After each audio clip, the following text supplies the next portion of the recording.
All right, so this might be a very, very exciting video for many of you, maybe none of you. We're going to talk about Craig Waibel today. He kind of has not really been a fan favorite amongst fans due to our recent transfer business, and I would argue a lot of fans are quite fed up with him. For all of you that don't know who Craig is, he's the GM of the team. He's the guy that deals with the ingoing, outgoing transfers, monies, what we can do with things. Not an owner, but the guy who does the transfer business for the team. And we're kind of at a point where I think people are really just not happy with him. I know me and Brody have expressed many times how we're not happy with some of the decision making he has made. So in today's video, we're going to go through it since he's become the GM because he took over for our previous one in Garth Lagerwey, who is now Atlanta United's, who was highly praised for many of the transfers he was able to make for the Sounders. If you think about much of like our recent signings we made, likes of Rui Diaz, Ladero, X, Y, and Z, that was Garth Lagerwey that made those moves. So in this video, we're going to talk about, is it possible that Craig Waibel is ruining, failing the Sounders since he's become the GM with his poor transfer business, poor decision making, and all of that? So we're going to get started. We're going to go through his like bad moves, which is it's basically we're just going through all the moves he has made since he's become the GM and kind of just talk about this topic because we see you guys commenting all the time about Craig on our social medias on YouTube. So we felt this was kind of a video that was needed to be made. So Brody, let's get started on Craig's tenure and his the things he has done as the Sounders GM. Yeah, so I would just like to say this video was inspired by the recent news that came out. I don't know if you guys saw it, but the reason why we could not sign a big splash signing that we all wanted to see was because Craig Waibel decided to put a cupcake cookie eating contest incentive in Jordan Morris's contract that if he hits a certain amount of goals, then he gets upped to a designated player contract, which means we cannot bring in that big signing that we all hoped for. So that just got me thinking, let's just relive the memories of our good friend Craig Waibel. Let's just see how good of a job he has done with this team. So yeah, let's get started. The first notable move I'd like to bring up is the trade of, I don't know if you guys remember, but it's a forward striker named Sam Adeniran. We traded him for $100K in general allocation money to St. Louis. And I would like to bring up this because immediately after we traded him, he had a very, very good season for St. Louis. So not only could we have used a backup striker, because at this time I believe Will Bruin had left, so we were rotating between like old Freddie Montero and crew back there. So not only did we lose a backup striker, but he went on to perform extremely well to the point where he allegedly got 1 to 2 million offers for him at St. Louis. So we traded a player for 100K in Garber bucks, and we could have, kept him and would have produced for us. And he went on to increase his value tenfold. So, it's something light, but I just felt it was worth the mention. Samuel Denner outscored all of our forwards that season. That's a big point I want to make. I think actually scored as many, if not more, goals combined than all of our forwards that year. So when you look up the total amount of minutes he played, he scored something like 8 goals in about 10, 11 games worth of minutes. Like, that ratio is very, very good. Very good. And to have that as your backup striker, who his contract had to have been so cheap. It was 'Cause little, yeah. He was like never really played for the Sounders, maybe got a game or two in, but was mainly with Defiance. His contract was nothing. You were paying a great backup striker, by the way, at that season. Great backup striker for pennies. Yeah, so I just thought we should kick it off with something light there. Yeah. This is where you hit the first domino and then it all kind of goes from there. So, and then let's just say he got rid of Sam and just thought, we need to replace him with a quality striker option. So what does he do? Craig Waibel traded $400K in general allocation money for Brazilian striker Heber, the bald Messi. No one's called him that, but let's just call him that for the sake of the video. Yeah, that move speaks for itself, and could not score a goal for us to save his life. And he traded 400K GAM for that. So I mean, it's not a good move. You had a guy for much, much, much cheaper who completely outproduced him. So just a horrible back to back. I don't know if it was the same year, but just horrible financial decisions nonetheless from Waibel. I think Craig is just allergic to knowing what a good striker is. Like, honestly, like, because there's going to be more. Because you could add Musovski to this list. You sold Sam, and you haven't even been Oh able. my Like, we gosh, haven't yeah. had like any good backup forwards, or I don't even think we've even had any good forwards since Craig has been the GM of this team. To add on to the Eber deal, I wasn't the biggest fan of him because you know when it's a bad sign, and hey, maybe this is alluding to our current off-season moves. NYCFC fans were happy that we were taking Eber off their hands. Doesn't this kind of sound like similar to what's going on right now with the Dallas situation? Like, obviously, I'm not saying Ferrer is a bad deal, but maybe Areola, for example.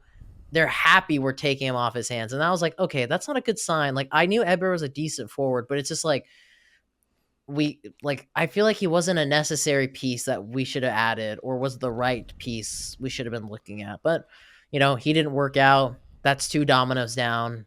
I'll let you continue. Okay, so as we continue, I realize that this might be a trigger warning, guys. If you don't like your favorite players being talked, or just not even negatively about, but just having any sort of criticism about, you might want to click away from the video. It might be triggering. You might sit and cry. I don't know. Extending Jordan Morris for 5 years with a DP contract incentive. Guys, I'm going to start by saying, before anyone says like I'm negative or something, I love Jordan Morris. I love what he's done for the club. I think he's going to go down as a club legend, in my opinion, obviously. But the facts are, when he signed that extension, coming off of one of his worst seasons as a pro, and he's got 2 major knee injuries, and you re-sign him for 5 years. He's going to be 33 years old. A player that not only has the 2 major knee injuries, but strictly relies on his athletic ability to get by in the MLS. Because you can't tell me he's a technical player. But all of his highlights are him being physical in the air, like finding a way to score with his body in the box, or running in behind. Those are his biggest traits, and you're paying that kind of profile with a lot of injuries to a huge deal with DP incentive, and the incentive was weak. It was weak, I'm sorry. To up somebody to a designated player, and it's not just any designated player, it's the designated player of the Seattle Sounders. So you're talking about the guys like Rui Diaz, Ladero, Obafemi, Clint. Like, that's the kind of standard you're living up to. And to get that sort of contract, Waibel put a weak incentive for him to get bumped up to a DP. So, I mean, overall, it's not a good move. I'm sorry. It's just not a good move. And maybe after 2 years, it looks good. But you got to start thinking, what's it going to look like at 31, 32, 33? These are things that you have to think about, and how it also alters our business. Because of this Jordan Morris deal, we couldn't bring in a top player this window in arguably one of our biggest seasons as a club. So, all in all, when you just take a step back, remove your fandom, your bias, okay? Instead of Jordan Morris, think of John Smith. Then look at all of what's happened and put it into context and tell me that that's a great move. It's not. It's a bad move. Yeah, I mean, to add on to what you said, I think you put it perfectly. I think it cripples. I think one big problem with Craig is he looks a lot more in the short term and not the long term. And it's like, and I think a big theme too is he always, like, for any of these like kind of like fan favorites, he always drops on all fours when it comes to renewing the deal. Like, what was reported, it was big news. MLS Moves is the one that broke the news. Was Roldan and Morris both were demanding DP contracts going into this season and their extensions. And we basically gave him, I mean, we gave him max TAM deals, and you talked about the incentives they put in Morris's deal, and now he is a DP. It's just like, are we allergic to just not letting players grab us by the balls and be like, you're gonna do what I say or else I'm leaving? Like, are we allergic to being like, okay, then see you later? I don't see the value in this. There's not a big future. It's kind of gonna cripple us in the long term. This is too much of a short term move. I mean, I think the Morris experiment died back in 2019, 2020, after we loaned him off to Swansea. Sorry, not sold him off. I think Morris had a part to play in the team when he came back, but it's like you just kind of knew like he was past his best. I mean, I will say though, people are going to be like, well, he just had his best season, and I think it's one thing that's kind of like a talking point is this his best season since 2016. It took him almost 10 years to replicate the same season he had as a rookie. If that's not a bad sign of like, oh shit, maybe like there isn't much upside or the stock graph isn't really going up. It's kind of just going like okay, you don't want to invest in that type of player. And we've seen evidently from year after year after year, there hasn't been that much of an improvement in Morris's game. He's getting older. He's still not I've said this since the day he was a striker for us. He's not consistent. But granted, at that time, he had age on his side. Now he's 30. Like, and he has a kid. He's not the child anymore. He has a child now. So it's like so it's like And congrats to him. yeah, But of course. Yeah, yeah, congrats to him. But like yeah. we'll continue. Yeah, it was just a bad move, and it's crippled us big time in this offseason where, as Brody said, this is arguably going to be one of our biggest seasons. You could have possibly attracted, other European stars to look at Seattle in a different line, like, oh, they're a legitimate footballing club, great fans, which obviously we can play our part, but it's like, can we actually compete? Because I know fans are going to value this once in a lifetime opportunity of being able to play big European teams in a competitive match. But instead, we're going to be, dude, our lineup is not looking good. Like what our team is projected to look like, it's not looking good, bruv. Like, honestly, it's not looking good. But we'll continue Yeah. on. Okay, and then number 4, we're gonna move on to Javier Arriaga. Fan favorite, by the way. Fan favorite, tucked in shirt. Yeah, man. Listen, so as you guys might remember, he had 1 year, an option year left on his contract for around 750K, give or take. I'm not sure the exact amount. But we accepted that instead of just declining it. We wouldn't have had to pay a dime. Wouldn't have had to pay anything, but we accepted Remember it. what I said? Waibel's What? allergic to letting players walk. Yeah. Well, I don't understand what the plan was there. You could have saved so much in salary cap room. Because what did you even trade? What did you trade in return to get for Arriaga? You got 70K GAM in an international roster spot. Potatoes and a Kit Kat. Half-eaten bag of potato chips. And a Kit Kat that has like a half a bar left, and there's a fat kid that ate it, and he's got chocolate smeared all over his face. You got nothing for the guy, and what makes it even worse is that you had to take on part of his salary, part of that big salary. You had to take on. So you're not even making any money back on him. You just kept him just because you actually lost money probably. You kept him just to lose money, pretty much.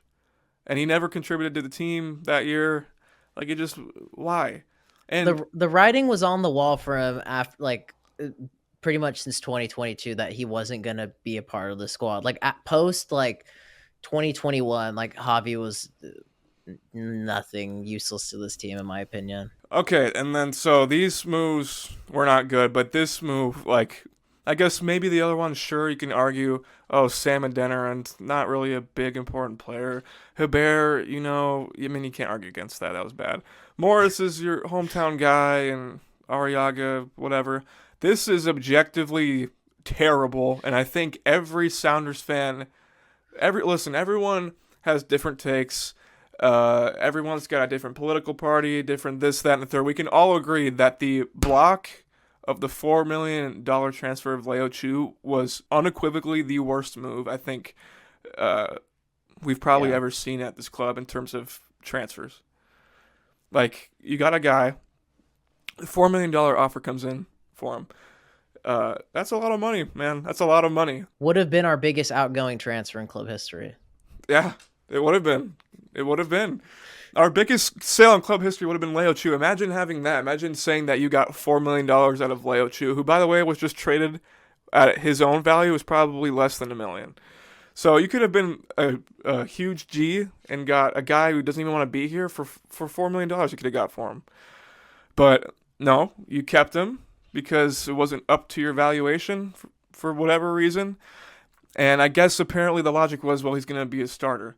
hey man, you just brought in the guy that you made the number 10 of the team, who plays the same exact position on a DP contract, brought him in for a fee of like 6.5 million. So I don't see how you can like logistically say that or make that argument that Leo Chu is going to be a starter. And he didn't want to be here. Plain and simple, Leo Chu did not want to be here. $4 million for a player that wasn't going to really play and didn't want to be here anyways. And you block it. I want to add the context too. It's more he didn't want to be here because one of the biggest clubs in Brazil wanted him. At that point, it makes so much sense why he would want to. He apparently, in the rumor mill, he accepted personal terms. From what I've heard from friends of mine that Oh, are I'm sure very he did. close from the Liao Chu camp, is he wanted to go. So to add to Brody's point is, it's not like he didn't want to be here. He was unhappy to be here. I mean, he just it makes sense. Think about it in his shoes. Who wouldn't want to go play for Fluminense at that time and still play for Fluminense, one of the biggest teams in Brazil, for a lot more money too. He was going to get more money there, and to play with some of the best players that have played for like Marcelo, Thiago Silva. Like it's a no brainer. And obviously, then at that point, he's going to be unhappy because the club blocked that move. Yeah, I mean, it just, that move from the jump. I mean, I don't remember the consensus around it, but we knew that that was going to be horrible, and I'm sure most people knew that that was going to be something that would bite us in the butt, and it did, because he's worth, like reporters were saying, lucky to get $1 million for him now. He could have got 4. So next up, we have the recent move that was made is re-signing Albert Rusnak to I think it was a 2-year with an option, DP contract, a pay raise as well. Listen, I don't think, compared to the other moves that we've mentioned, especially the Leo Chu one, I don't think it's on that level of bad. But guys, like, I know Albert Rusnak put 3 past a defender in goal. I get it. That was probably a fun moment. We beat the Crew. Had some good moments against your Minnesotas, your Chicago Fires of the world. You know what I mean? But paying an aging guy designated player money, a dude who has not objectively not shown up in any big matches, especially last year. You had 5 chances against LAFC to do something. Not even, that doesn't, again, we're not box score watchers. Like, yeah, not all stats are created equal, but the fact that he didn't even look good or threatening in those games. Or even in the playoffs. In the place, yeah, especially. I mean, your designated player, this is your guy, man. He's playing the 10. You guys remember who played the 10 not too long ago? Nicolas Ladero, man. We're going from him to Rusnak, and then we're doubling down on his non-existent performances in the big matches for another 2 and probably 3 years. Let's face it, we're probably going to accept that extra year, knowing us. We don't want to spend DP money. Let's just accept that, even if he has a stinker every year. Aging guy as well. Like I said, the same thing we said with Morris. Like, yeah, good year last year. What's he going to look like when he's 31, 32, 33? You don't think about those things that do matter. Yeah, I mean, I've talked about this like 1,000 times about Albert Rusnak. I mean, statistically looked good, had his best year, but not everything is played on paper. I think if you watch the eye test, yeah, he had a few decent games here and there, but he's clearly shown you think of a designated player, and your highest paid player on the team, I want to add to, is a guy that in games can grab the team by the scruff of the neck and make things happen, like big players had, highest paid players had, Dempsey's, Oba's, Rui Diaz, Ladero. He's shown he can't do that. He's getting older. And the thing is, too, it's not like Albert's like 4 into the league. Albert's been in the league for like 10 years. So I would expect him to have, not necessarily to that degree of a season, but to have like a 10 plus, like 10 goal, 10 assist season. Like I would expect that from Albert, especially playing for a very solid team like us. And, I know he'll get the opportunities. He takes set pieces. He takes penalties. Like I would expect that. And then I would also like to add on to this. We were doing a stream not too long ago, and we were saying like how Rusnak's like the safe option, not flashy, safe guy, and that also, like, we struck gold with Ladero. Like, it's not every day that happens. I would like to point out, you can easily say the same thing about, you're not going to find another Freddie Montero. You're not going to find another Obafemi Martins. And then we went on to find Ladero, Rui Diaz, Victor Rodriguez. Like I get we did strike gold with Ladero, and he's one of the greatest signings in MLS history. But you can still, it's the MLS guys. It's not the Premier League. You can still find players that would be fantastic in this league. You can.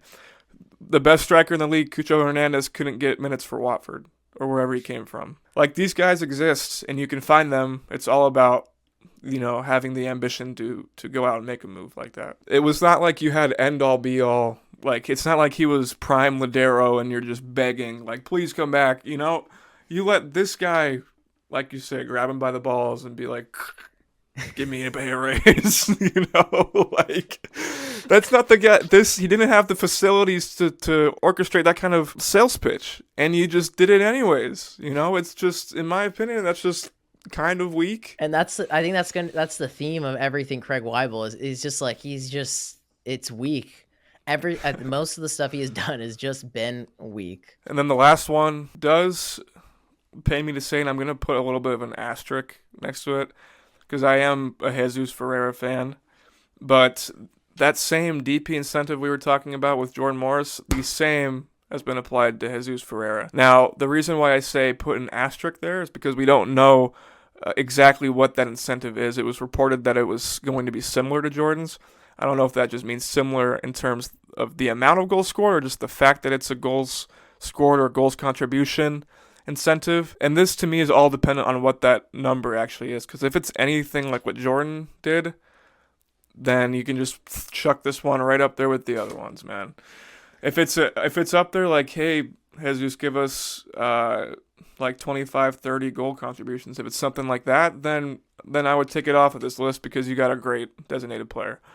But if I'm being honest, is it based on what we've seen, based on the list we've gone down, the 35 minutes we've been talking about this, is it going to be that high of a benchmark to get that incentive?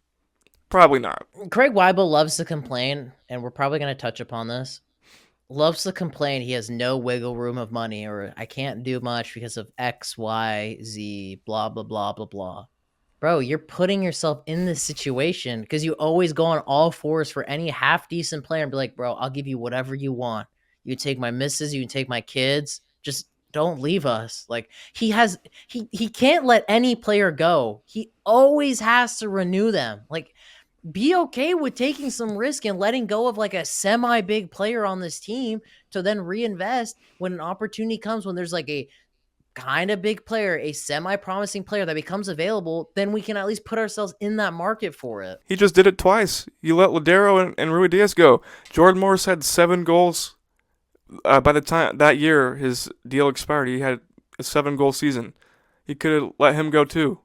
It's not like something that you're foreign to. It's a move that you could have made, but instead you did the opposite. And then, like you were saying, blaming budget constraints. If our owner wasn't giving us money to spend and we had this room to add players, then I would feel bad for you. But the reason why we can't add these players is because of the way you structure your contract offers for players who aren't worth those incentives that you put in. So you have no one to blame. I was starting to feel sorry for you, but after hearing that, you have no one to blame but yourself. I want to compare it to the stock market. It's like when the stock's really high, you're like, oh, like I should buy now. Or like when the stock gets low, you're like, oh, like why didn't I sell it when it was high? Dude, this is the time, like before the stock starts to drop.